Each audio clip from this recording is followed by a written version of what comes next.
on its site. It's a hoax.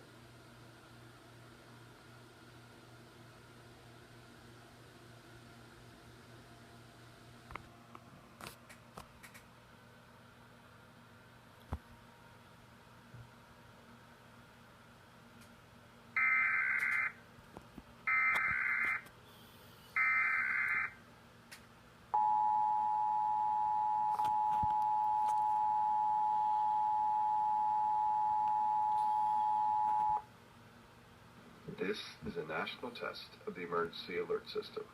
This is only a test.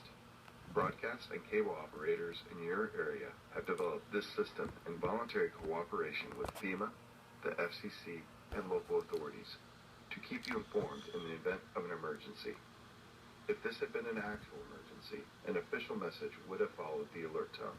This concludes this national test of the emergency alert system.